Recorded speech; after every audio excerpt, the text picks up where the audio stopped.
अग्निपंख भाग 8. SLV प्रकल्पाचे नियोजन असे केले होते की VSS थुंबा आणि श्रीहरिकोटा येथले प्रॉपेलंटच्या निर्मितीचे, रॉकेटची चाचणी घेण्याचे आणि कितीही मोठ्या आकाराच्या रॉकेटचे उड्डाण करण्याची कामे होऊ शकतील. प्रकल्पाचा विस्तार प्रचंड होता, म्हणून वेळेच्या बंधनात आम्ही त्याचे 3 विभाग पाडले होते. 1975 पर्यंत अवकाशयानाच्या सर्व उपयंत्रणा निर्माण करणे, पृथ्वीपासून जवळ असणाऱ्या कक्षांमध्ये उड्डाण शक्य करणे, 1976 पर्यंत त्याची तयारी व्हावी आणि शेवटचे संपूर्ण उड्डाण 1978 मध्ये व्हावे, अशी वेळ ठरवल्यामुळे त्या मुदतीत पूर्ण व्हावे म्हणून कामाला वेग येतो. जसजशी वेळ जवळ येई तसे वातावरणात एक प्रकारचा उत्साह संचारलेला जाणवत होता. मी जाईन तिथे माझ्या सहकाऱ्यांना मला काही ना काहीतरी महत्त्वाचे दाखवायचे असे. कितीतरी गोष्टी देशांमध्ये स्वतंत्रपणे प्रथमच केल्या जात होत्या. आधीचा अनुभव उदाहरण नसल्यामुळे तळाच्या तंत्रज्ञापासून सर्वांनाच एक प्रकारची चेतना मिळाली होती. प्रत्येकाच्या कृतिशीलतेतून काही ना काही नवे बाहेर येत होते. ज्ञानाचा, कौशल्याचा सतत वापर करत राहिले तर नवनव्या संकल्पना सुचत राहतात आणि नवनिर्माण होते. जितके आपण आपल्या कुवतीचा वापर करत राहतो तेवढ्या त्याच्या कक्षा रुंदावत जातात. व्यक्तिमत्वाच्या विविध पातळ्यांवर आपली गुणवत्ता वाढत फुलत जाते. त्यातूनच दृष्टिकोन, वैशिष्ट्ये, मूल्ये, स्वभाव तयार होत राहतात. आपल्या अस्तित्वाच्या वृक्षाची सर्वात बाहेरची कडी म्हणजे आपली वागणूक, रीतिरिवाज पाळायची वृत्ती असते. तिथे आपले ज्ञान आणि कौशल्य तपासता येते. आपली समाजात असलेली प्रतिमा आणि स्वतःला असलेली ओळख ही मधली कडी असते. आपल्या स्वभावाची खास वैशिष्ट्ये आणि आपली स्वप्ने, ध्येय, जीवनाकडूनच्या अपेक्षा ही सर्वात आतली कडी असते. आपल्या कृतिशीलतेच्या मिती आपण करत असलेल्या कार्यातून मोजल्या जात असतात. जेव्हा या तिन्ही पातळ्यांवर आपण सजग राहून कार्य करतो, विचारांना कृतीची जोड देऊन सर्वस्व ओतून कार्य करतो, तेव्हा आपल्या हातून उत्कृष्ट आविष्कार घडतो. SLV-3 अजून भविष्याचा वेध घेत होते, पण त्याच्या उपयंत्रणा हळूहळू आकाराला आल्या होत्या. जून 1974 मध्ये सेंटॉर साऊंडिंग रॉकेट लॉन्च वापरून आम्ही काही उपयंत्रणांच्या चाचण्या घेतल्या. उष्णतारोधक आवरण, नियंत्रणाची प्राथमिक यंत्रे, यानाची पृथ्वीपासूनची उंची मोजायची आणि ती कमी जास्त करायची यंत्रणा, सर्व एकत्रित करून सेंटॉर रॉकेट हा भाग बनतो. या तिन्हींसाठी अगदी हायटेक ज्ञानाची गरज होती. अनेक मिश्रणे, नियंत्रण यंत्रे आणि सॉफ्टवेअर प्रणाली लागणार होत्या, ज्या यापूर्वी देशात कधीही वापरल्या गेल्या नव्हत्या. आम्ही जेव्हा सेंटॉर रॉकेटच्या चाचण्या घेतल्या तेव्हा त्या 100% यशस्वी झाल्या. तोपर्यंत भारतीय संशोधनाची अवकाशाच्या क्षेत्रातील मजल लॉन्चिंग रॉकेटच्या पुढे गेलेली नव्हती. या क्षेत्रातील तज्ज्ञ म्हणवणारे वेधशाळेतील उपकरणांखेरीज अवकाशातल्या कुठल्याही संशोधनाची कल्पना करू शकत नव्हते. आम्ही देशामध्ये या क्षेत्रात कुणा परक्याच्या मदतीशिवाय काहीतरी स्वतंत्रपणे करू शकतो असा विश्वास निर्माण केला. जुलै 1974 मध्ये विधिमंडळात निवेदन केले गेले. भारताचा स्वदेशी बनावटीचा पहिला उपग्रह बनवण्याचे काम प्रगतीपथावर असून देशातील अनेक उत्पादकांनी लहानसहान साधने बनवून आपणही तंत्रज्ञानाच्या क्षेत्रात सरस आहोत हे जगाला दाखवून दिले आहे. 1978 सालापर्यंत देशामध्ये संपूर्ण उपग्रह बांधणी केली जाईल आणि तो अवकाशात प्रक्षेपित केला जाईल. वेदनेशिवाय निर्मिती नाही हे सत्य SLVच्या बाबतीत कसे चुकीचे ठरेल? एक दिवस मी माझ्या सहकाऱ्यांसोबत पहिल्या टप्प्यासाठी वापरायच्या मीटरबद्दल महत्त्वाचे काहीतरी बोलत होतो आणि मला माझ्या कुटुंबात झालेल्या दुःखद घटनेविषयी सांगण्यात आले. माझे मेहुणे, माझ्या बालपणाचा शिल्पकार, सल्लागार जनाब अहमद जलालुद्दीन अल्लाला प्यारे झाले होते. 2 मिनिटे तो आघात मला सुन्न करून गेला. आजूबाजूच्या परिस्थितीचे भान येऊन मी स्वतःला सावरले आणि बोलू लागलो. माझ्या दुःखाने वाचेला जणू पंगू केले होते. शब्द आणि अर्थ एकमेकांचा हात सोडून भटकू लागले आणि माझे मलाच उमजले. जलालुद्दीनच्या सोबत माझ्यामधला एक भागही अल्लाकडे निघून गेला आहे. एका क्षणात बालपणाच्या स्मृतींनी माझ्या डोळ्यांसमोर चित्रमय पट उलगडला. रामेश्वरमच्या देवळाभोवती आमचे एकत्र फिरणे, चंद्रप्रकाशात त्याच्या सोबतीने पाहिलेल्या भरती ओहोटीचे लाटांचे नृत्य, अमावस्येच्या रात्री अगणित ताऱ्यांनी झगमगलेले आकाश, त्याने दाखवलेले समुद्रात बुडणारे क्षितिज, किती स्मृती, किती सुखदुःखे. माझ्या पुस्तकांसाठी पैसे गोळा करण्यापासून सांताक्रूज विमानतळावर साश्रू नयनांनी त्याने दिलेल्या निरोपापर्यंत घडलेल्या घटना जणू भोवती फेर धरू लागल्या. स्थळ काळाचे बंधन तोडून मी जणू स्मृतींच्या भोवऱ्यात गरगरू लागलो. माझ्या वडिलांनी 100 पार केली होती. आता आपल्याहून अर्ध्या वयाच्या जावयाच्या मृत्यूचे दुःख त्यांना भोगावे लागणार होते. माझी बहीण जोहरा 4 वर्षाच्या तिच्या मुलाच्या मृत्यूचे दुःख अजून ताजे होते. त्या जखमांवर खपली धरण्यापूर्वी तिचा सहचर तिला सोडून गेला होता. त्यांच्या करुण मूर्ती माझ्या डोळ्यासमोर उभ्या राहिल्या आणि आपोआप त्यामध्ये अश्रूंची दाटी झाली. मी कसेबसे स्वतःला सावरले. माझ्या नंतरचे अधिकारी डॉक्टर यश श्रीनिवासन यांना थोड्या सूचना दिल्या. माझ्या गैरहजेरीत कामाचा खोळंबा न करता पुढे जायला सांगितले. रात्रभर वेगवेगळ्या बसने प्रवास करत मी दुसरे दिवशी रामेश्वरमला पोहोचलो. प्रवासात जलालुद्दीनच्या स्मृतींपासून स्वतःची सुटका करून घ्यायचा प्रयत्न करत राहिलो. पण घरात पाऊल टाकले मात्र मृत्यूचा विंचवासारखा दंश माझ्या पायाशीच हजर होता. माझ्या बहिणीचे आणि भाचा मेहबूबचे सांत्वन करायला माझ्यापाशी शब्दही नव्हते. त्यांचे अविरत वाहणारे अश्रू थांबवणे कुणाच्याच हातात नव्हते. माझ्यापाशी तर अश्रूही उरले नव्हते. दुःखाने मी जणू कोरडा होऊन गेलो होतो. तशाच अवस्थेत त्याचे विधीपूर्वक दफन केले. कितीतरी वेळ माझे हात आपल्या हातात धरून माझे पिताजी मूक दुःख करत होते. त्यांचेही अश्रू आटले होते. अबुल अल्ला आपल्या सावल्या अनाकलनीय रीतीने पसरवत असतो. त्या सदोदीत तेवढ्याच राहत नाहीत. त्याची इच्छा असती तर त्या सदोदीत लांबवर पसरून ठेवू शकत होता, पण नाही. सूर्याला त्या सावल्यांचा मार्गदर्शक म्हणून तो सोबतीला पाठवतो. हळूहळू त्या आकुंचन पावतात, लांब होतात, नाहीशा होतात आणि रात्रीच्या अंधारात झोपी जातात. जलालुद्दीन अशा कधीही न संपणाऱ्या झोपेच्या अधीन झाला आहे. स्वप्नाशिवाय, जागृतीशिवाय साधी निवांत गाढ झोप. अल्लाची इच्छा तीच आहे. त्याच्यावर विश्वासून राहा. तो आपल्या सर्वांचा रक्षण करत आहे. हळूच त्यांनी आपल्या सुरकुतलेल्या पांढऱ्या शुभ्र पापण्या मिटल्या आणि जणू समाधीत गेल्यासारखे ते शांत झाले. मृत्यूची एवढी भीती मला कधीच वाटली नव्हती. प्रत्येकाला एक ना एक दिवस त्याच्या स्वाधीन व्हावेच लागते. कदाचित जलालुद्दीन थोडा लवकर त्या मुक्कामाला गेला. त्या घरात मला मग राहावे ना. त्याच्या गैरहजेरीत ते घर म्हणजे माझ्यासाठी सावल्यांचे आगर बनले होते. माझ्या खाजगी आणि व्यावसायिक आयुष्यातील परस्पर विरोध मला भोवंडून टाकत होता. तुंबाला परतल्यावर कितीतरी दिवस त्या आघाताचे पडसाद माझ्या जीवनात उमटत राहिले. मी करत असलेल्या सगळ्या कार्याचे व्यर्थ आजवर इतक्या खोलवर मला कधी भेटले नव्हते. प्रोफेसर धवनबरोबर मी शेवटी खूप खूप बोललो. त्यांनी माझ्या मनातले द्वंद्व जणू ओळखले होते. ते म्हणाले, हळूहळू या स्थितीतून तू बाहेर पडशील. एक शांती तुझ्या हृदयात प्रवेश करेल.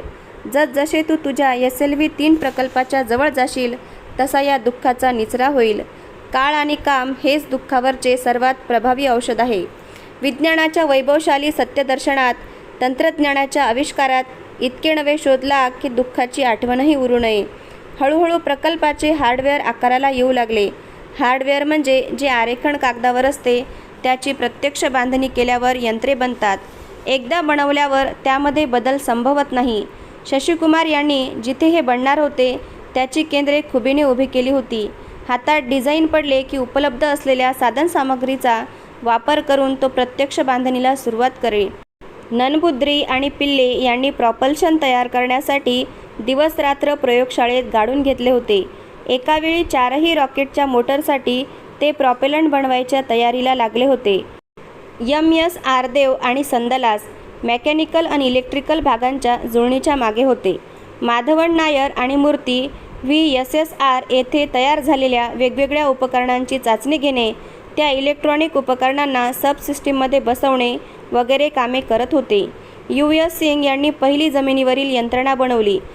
त्यामध्ये रॉकेट हवेत उड्डाण करत असताना त्याच्या संबंधीची सर्व माहिती मिळवून जमिनीवर पाठवली जाते. तिचे पृथक्करण केले जाते आणि जमिनीवरून पुन्हा आज्ञावली अवकाशात पाठवली जाते. यासाठी लागणारी उपकरणे आपल्या अखत्यारीत घेतली होती. श्रीहरिकोटा येथील अवकाश तळावरून होणाऱ्या उड्डाणाची चाचणी घ्यायचे महत्त्वाचे कामही त्यांनी सांभाळले. डॉक्टर सुंदरराजन आपण उद्दिष्टांच्या कितपत जवळ पोचलो आहोत याचा तौलनिक अभ्यास करून पुढच्या कामाची रूपरेषा ठरवत होते. सबसिस्टीम्सला अद्ययावत बनवत होते. डॉक्टर श्रीनिवासन उपप्रकल्प प्रमुख म्हणून आपली कर्तव्य निभावत होते.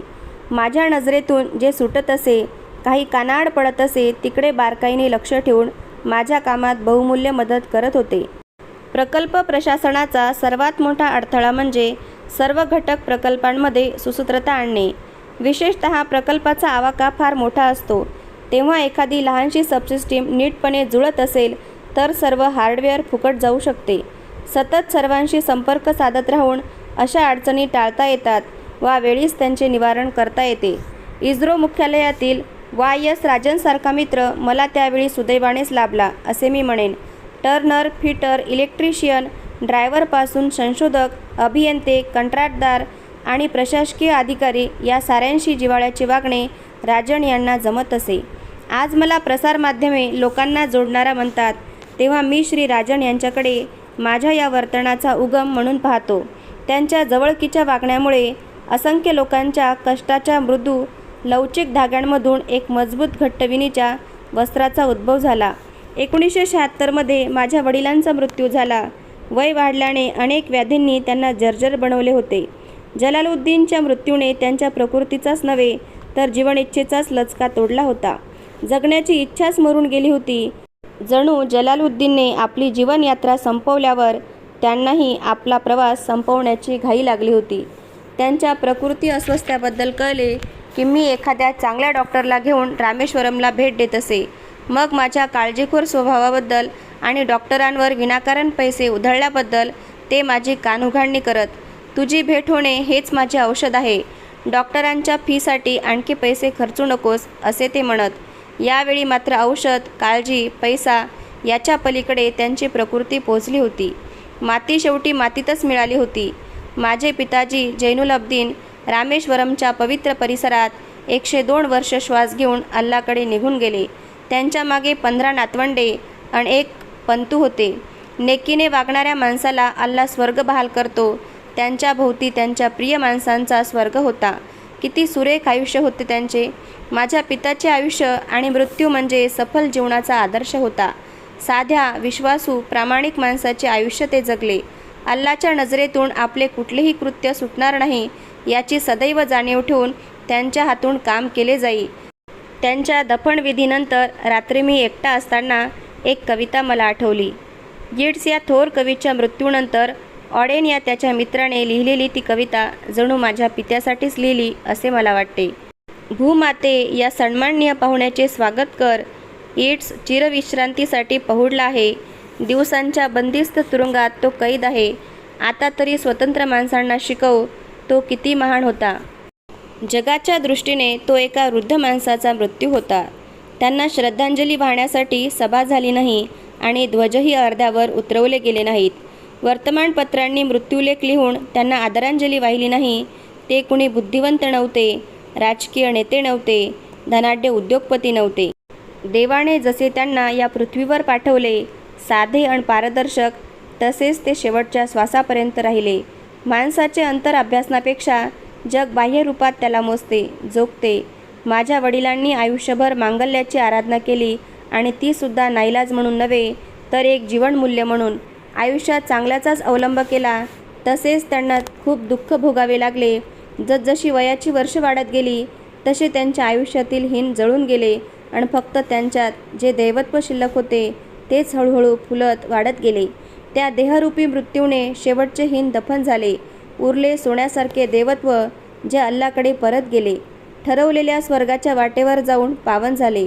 माझ्या वडिलांच्या आयुष्याकडे, जीवनविषयक व्यवहाराकडे पाहिले की मला अबू बेन ॲडम या कल्पिताची आठवण होते.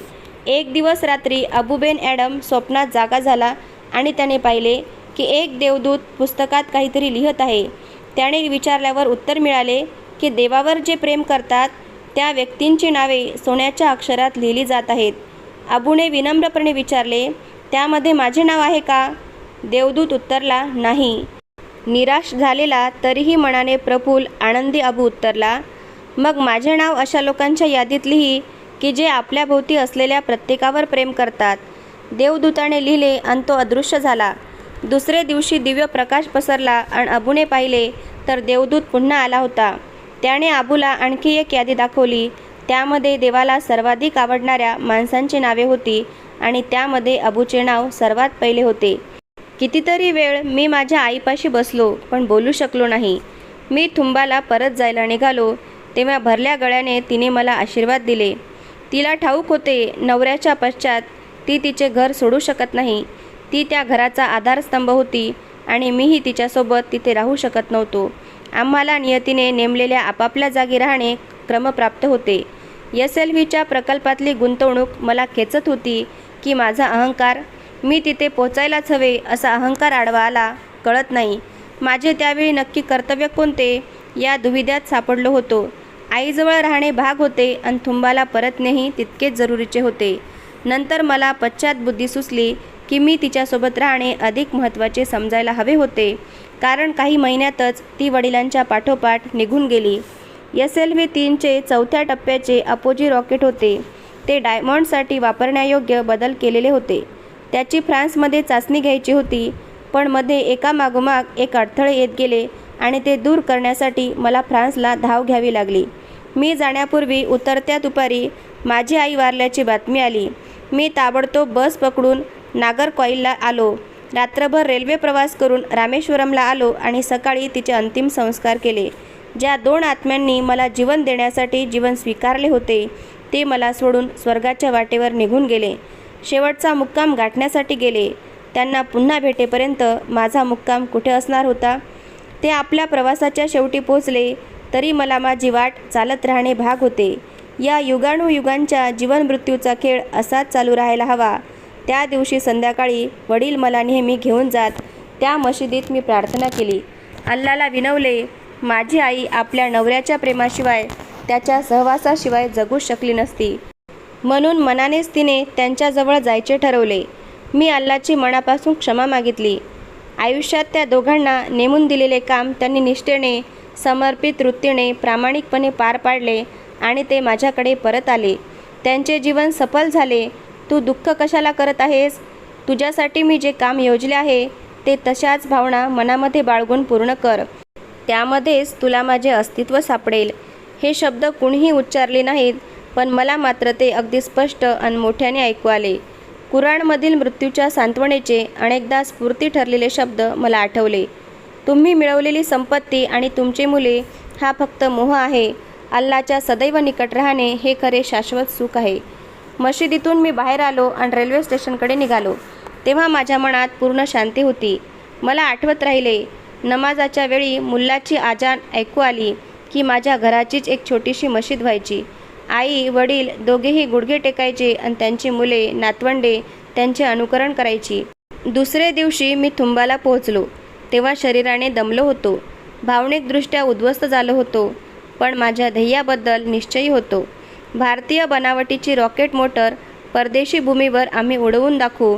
फ्रान्सला SLV-3च्या अपोजी मोटरच्या चाचण्या यशस्वी रीतीने पूर्ण करून आलो आणि डॉक्टर ब्रह्मप्रकाशनी मला वर्नर हॉर्न ब्राऊन भेट देत असल्याची बातमी दिली. अवकाशशास्त्राशी संबंधित प्रत्येकाला वर्नर हॉर्न ब्राऊन ठाऊक आहेत. दुसऱ्या महायुद्धात लंडन बेचिराग करणारी V2 नावाची संहारक क्षेपणास्त्रे त्यांनी बनवली होती. युद्धाच्या शेवटच्या दिवसात त्यांना दोस्त राष्ट्रांनी पकडले. त्यांच्या बुद्धिमत्तेचा गौरव करण्यासाठी नासाच्या अवकाश संशोधन कार्यक्रमाच्या उच्च पदावर त्यांची नेमणूक केली. अमेरिकन सैन्यदलासाठी काम करताना त्यांनी ज्युपिटर या क्षेपणास्त्राची निर्मिती केली. 3000 किलोमीटरचा पल्ला गाठू शकणारे IRBM या प्रकारात मोडणारे ते पहिले क्षेपणास्त्र होते. माझ्या विषयातल्या त्या गुरुतुल्य व्यक्तीला मद्रास विमानतळावर आणायला मी जायचे असे डॉक्टर ब्रह्मप्रकाशनी विचारताच मी आनंदाने फुलून गेलो. व्हर्जेल टंग्ज वाफे म्हणजे नाहीसे करणारे शस्त्र या जर्मन शब्दाचे लघुरूप म्हणून V2 असे नाव त्या क्षेपणास्त्राला दिले होते. रॉकेट्स आणि क्षेपणास्त्राच्या क्षेत्रात V2ची निर्मिती हा एक मैलाचा दगड मानला जातो. किंबहुना ती या क्षेत्रातील सर्वात महत्त्वाची घटना आहे. VFR या 1920च्या सुमारास स्थापन झालेल्या संस्थेतर्फे हॉर्न ब्राऊन आणि त्यांच्या समवेत काम करणाऱ्या कल्पक सहकाऱ्यांनी अथक परिश्रमाच्या जोरावर त्यांची निर्मिती केली.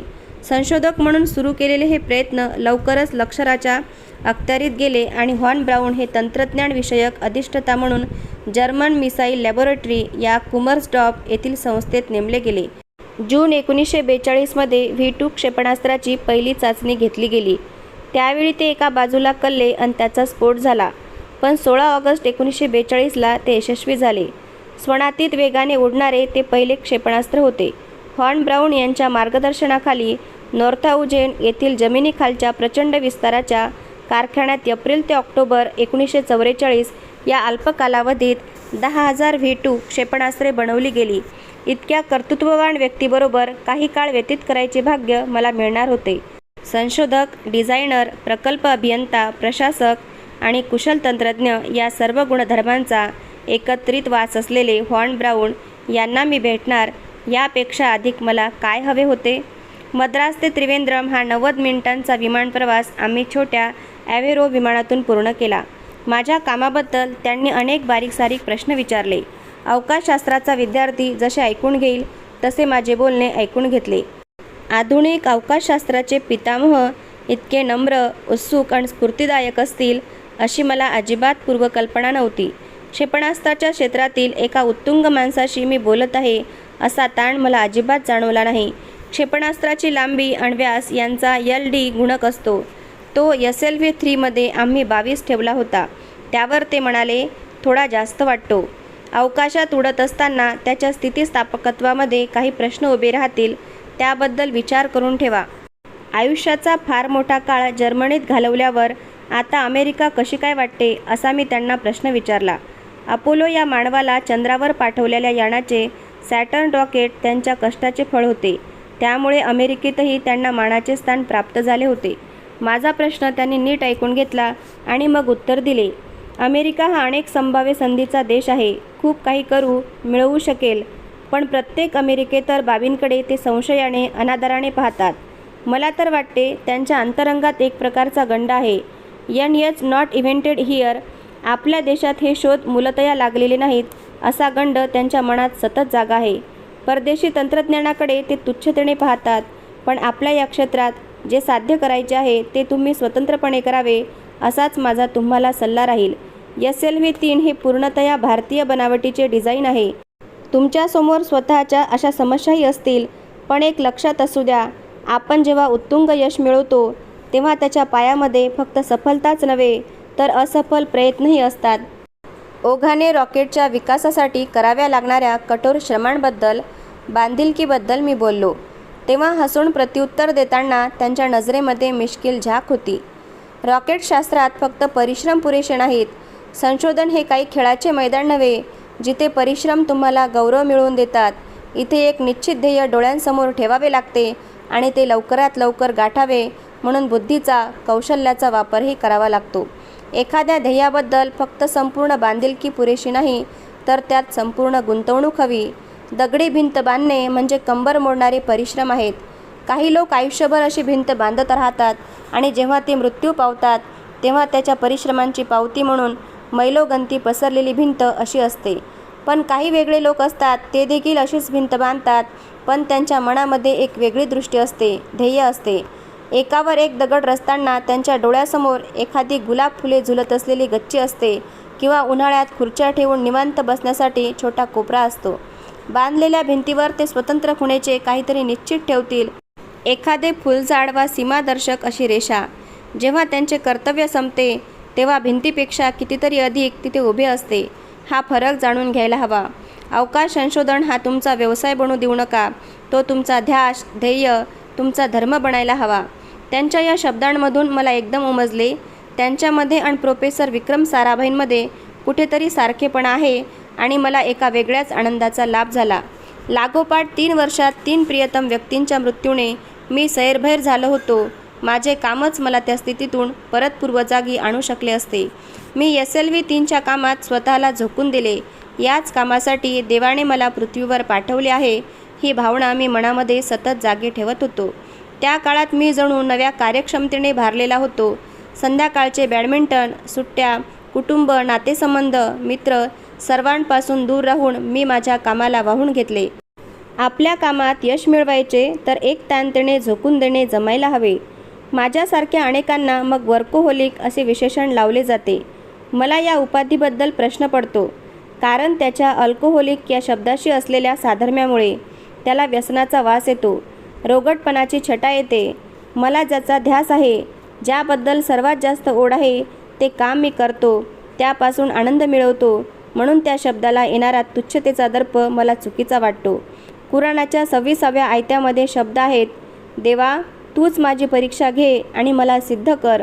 ज्यांना आपल्या क्षेत्रामध्ये उच्चपदी पोचायचे आहे त्यांच्यासाठी संपूर्ण बांधिलकी हा गुण आवश्यक आहे.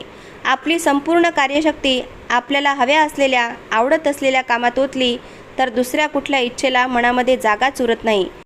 माझ्यापाशी आठवड्याला 40 तास कामाचे वेतन घेणारे काही जण कुरकुरत उपहास करत पाट्या टाकत, पण मला काही असेही लोक ठाऊक होते की जे आठवड्याला 60-80च काय तर 100 तासही काम करत, कारण त्यांचे काम त्यांना उत्साहजनक वाटायचे आणि तसा फायदाही इनामही द्यायचे. संपूर्ण बांधिलकी हा सर्व यशस्वी माणसांचा सामायिक गुणधर्म म्हणायला हरकत नाही. ज्यावर आपला पूर्ण विश्वास नाही ते कधीही आपल्या हातून नीटपणे पूर्ण होणार नाही. कामामुळे उत्पन्न होणारे ताणतणाव सहन करायची आपली तयारी हवी. स्वतःच्या कृतीबद्दल शंकाग्रस्त असलेल्या आणि कामाला सदैव तत्पर असलेल्या माणसांमध्ये एक महत्त्वाचा फरक असतो. त्यांना येणाऱ्या अनुभवांना ते कसे सामोरे जातात यावर त्यांच्या कामाचा दर्जा ठरतो. आपल्या मनाची शरीराची पूर्ण तयारी झाली नसेल तर यश मिळवणे पचवणे माणसाला जड जाते. प्रत्येकात एक देवदत्त सुप्त बुद्धी असते. आपल्या आंतरिक इच्छांमुळे त्या सुप्त बुद्धीला चालना मिळाली, ती जागृत झाली तर हातून खूप मोठी कामे पार पडतात. एकदा स्वतःला कामाची बांधिलकी समर्पित भावना यांनी प्रेरित केले की कामाची गुणवत्ता अधिक वाढवण्याकडे आपण आपोआप प्रयत्नशील राहतो. त्यासाठी प्रकृतीचीही गरज आहे, कारण अमर्याद कार्यशक्ती उत्तम प्रकृतीच देऊ शकते. यशाचा मार्ग नेहमी चढतीचा असतो. माउंट एव्हरेस्टवर चढाई असेल किंवा आपल्या क्षेत्रातले शिखर सर करायचे असेल तर उत्तम प्रकृती जाणीवपूर्वक जोपासायला हवी. माणसे जन्माला येताना वेगवेगळ्या कार्यशक्तीची पुंजी सोबत घेऊन येतात. ती पहिला सर्व खर्चून टाकणारा लवकरच पुन्हा तिची आराधना करतो आणि आयुष्य नव्याने योजू लागतो. 1979मध्ये 6 लोकांची एक टीम चाचणी घेण्यासाठी तयारी करत होती. दुसऱ्या टप्प्यावरच्या नियंत्रण करणाऱ्या उपकरणांची स्थिर असताना जमिनीवरच परीक्षा होणार होती. चाचणीचा काउंटडाऊन म्हणजे उलट्या क्रमाने आकडे मोजून शून्यावरती क्रिया केली जाते तो सुरू झाला. 15 मिनिटे आधी लक्षात आले की 12 पैकी 1 झडप काम करत नाही आहे. हवालदिल झालेले सर्वजण पुढे गेले आणि कुठे चूक आहे ते तपासू लागले आणि एकदम स्फोट होऊन नायट्रिक ॲसिडची टाकी फुटली. टीममधील माझे सहकारी ॲसिडच्या जखमांनी भाजून निघाले. त्यांच्या वेदना पाहणेही क्लेशदायी होते. श्री कुरूप आणि मी त्यांना घेऊन ताबडतोब त्रिवेंद्रमच्या हॉस्पिटलमध्ये गेलो. त्यांच्या विनवण्या करून कशाबशा आम्ही 6 कॉट मिळवल्या. शिवराम कृष्णन नायर हा जखमींपैकी एक जण अनेक ठिकाणी ॲसिडने भाजला होता. आम्हाला कॉट मिळून त्याच्यावर उपचार होईपर्यंत वेदनांनी तो तडफडत होता.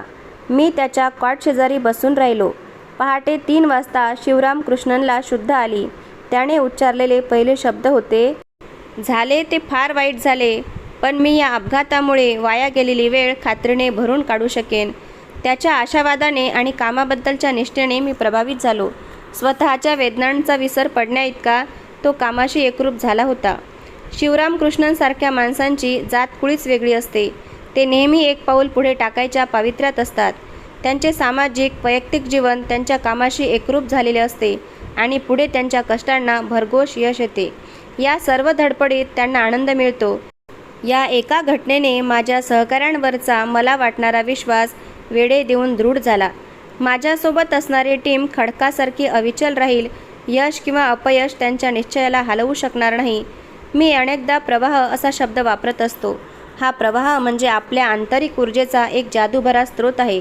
या प्रवाहामुळे अनेक आनंदाचे उत्साहाचे क्षण तुमच्या वाट्याला येतात. आपण पळण्याचा व्यायाम करताना खेळताना अशा प्रवाहाची आपल्याला जाणीव होते. एक प्रकारच्या उत्तेजित संवेदना आनंदोर्मी शरीरातून वाहू लागतात.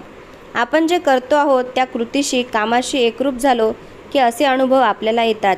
अशा प्रवाहांचा शरीरात संचार होतो तेव्हा आपल्या कृती एकामागोमाग एक सुसूत्रपणे प्रक्षेपित क्रियेसारख्या होऊ लागतात. आतूनच तसे करायची शरीराला चेतना मिळते. मुद्दाम लक्ष देऊन सूचना देऊन त्यामध्ये बाधा आणावी अशी गरजच उत्पन्न होत नाही. भूत आणि भविष्याची जाणीव एक होते.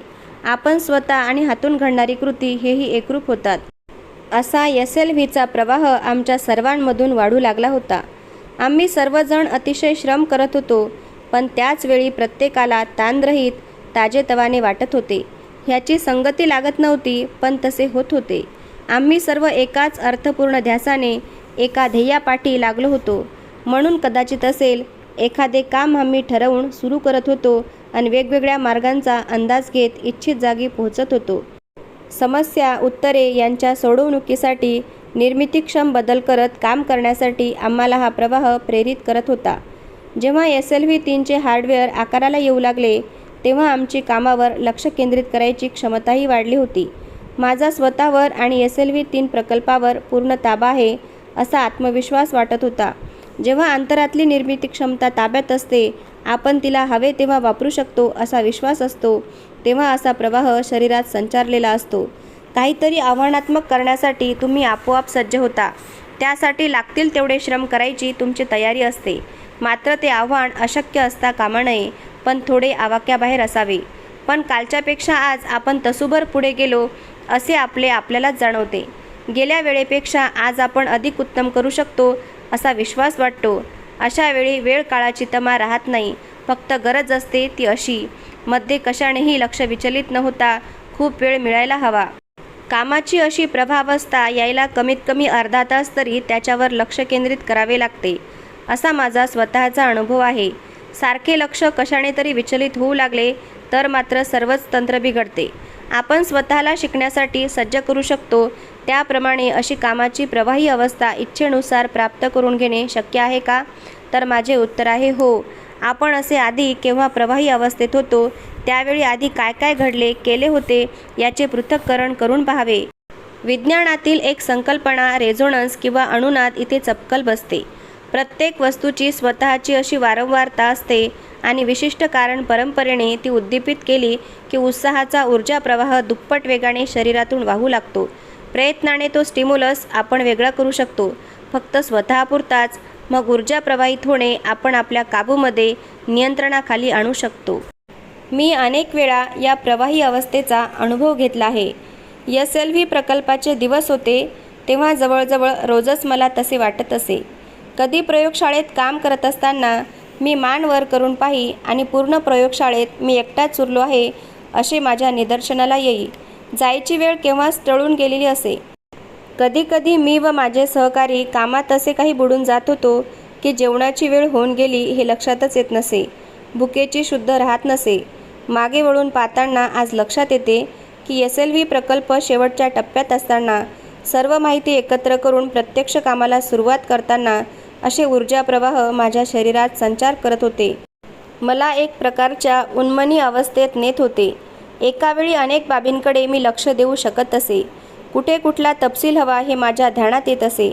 आज्ञा देणे, निर्णय घेणे, अंमलात आणणे अशी कामे एकमेकात न गुंता मी करू शकत असे. ऑफिसात बैठकींचा तगादा नसेल, प्रशासकीय गोंधळ नसेल, समर प्रसंग नसेल, तेव्हा असा प्रवाहीपणा अधिक काळ मला सोबत करत असे. हळूहळू अशा वेळांचे प्रमाण वाढत गेले तसा माझ्या कामाचा झपाटाही वाढत गेला आणि 1979च्या मध्यावर SLV-3चे स्वप्न सत्यसृष्टीत साकारले. 10 ऑगस्ट 1979 ही तारीख पहिल्या प्रत्यक्ष चाचणीसाठी निश्चित केलेली होती. या चाचणीची प्राथमिक उद्दिष्टे निश्चित होती. वाहनाचे कार्य, वेगवेगळ्या टप्प्यांच्या मोटरचे कार्य, मार्गदर्शक आणि नियंत्रण यंत्रणा, त्यांच्या इलेक्ट्रॉनिक उपयंत्रणा या सर्वांची प्रत्यक्ष उड्डाण करताना परीक्षा होणार होती. तसेच जमिनीवरील नियंत्रण कक्ष, वाहनाचा माग ठेवणे, संपर्क यंत्रणा, वेगवेगळ्या घटकांचे मापन, प्रत्यक्ष उड्डाणाची तयारी वगैरे श्रीहरिकोटा येथील अवकाश तळावर केलेल्या कामाची प्रत्यक्ष चाचणी होणार होती. कित्येक वर्षाच्या परिश्रमाचे मूल्यांकन होणार होते. 23 मीटर लांब 17 टन वजनाचे 4 टप्प्यात विभागलेले SLV रॉकेट सकाळी ठीक 7:58 दिमाखाने अवकाशात उडाले आणि त्याच्या निश्चित केलेल्या मार्गावरून प्रवास करू लागले. पहिला टप्पा अगदी निर्दोष होता. पहिल्यापासून दुसऱ्या टप्प्याचा प्रवासही नीट झाला. आम्हा सर्वांच्या तोंडून आनंदाने शब्दही फुटेना. SLV-3च्या रूपाने आमच्या आशा आकांक्षाच अवकाशात विहार करत होत्या. एकाएकी या भारलेल्या अवस्थेचे तुकडे तुकडे झाले. दुसरा टप्पा नियंत्रणाबाहेर गेला. 317 सेकंदानंतर उड्डाणाची इतिश्री झाली. यानाचे अवशेष, त्यात माझा आवडता चौथा टप्पाही होता. पेलोड श्रीहरिकोटापासून 560 किलोमीटर अंतरावर समुद्रार्पण झाला. आमची मने जणू कुणी कडेलोट करावा तशी निराशेने बधीर झाली. माझ्या मनात निराशा आणि राग यांचे अजब मिश्रण झाकोळून आले. एकदम माझ्या पायातली शक्ती खेचून घ्यावी तसे ते लाकडासारखे ताठ झाले, दुखू लागले. माझ्या शरीरात नव्हे तर मनामध्ये बिघाड झालेला मला जाणवला. हॉवरक्रॉफ्ट नंदीचा अकाली मृत्यू, कालबाह्य झाले म्हणून नाकारण्यात आलेले राटो, गर्भावस्थेत असताना नख लावलेला डायमंड, 4थ्या टप्प्याची मोटर, सर्व एका सेकंदाच्या अवधीत मनासमोर चित्रे बनून सरकले. सर्व निराशेच्या सावल्या मी राखेत पुरून ठेवल्या होत्या, त्यातून निखारा फुलावा तशा उभ्या राहिल्या. अलीकडच्या काही वर्षात मी या सर्व अपयशांना स्वीकारून टाकले होते. नव्या स्वप्नांच्या मागे मला उधळून दिले होते. त्या दिवशी खोल गर्तेमध्ये असताना ती सर्व अपयशे मी नव्याने भोगली. कुणीतरी मला विचारले, याचे कारण काय असावे? मी उत्तर शोधायचा प्रयत्न केला, पण अशी बधिरता आली होती की मी प्रयत्न सोडून दिला. पहाटे उड्डाण झाले होते, पण रात्रभर मी एक यंत्रणेचे परीक्षण करत जागवली होती. जवळजवळ आधी आठवडाभर मी रात्रीची क्वचितच झोप घेतली असावी.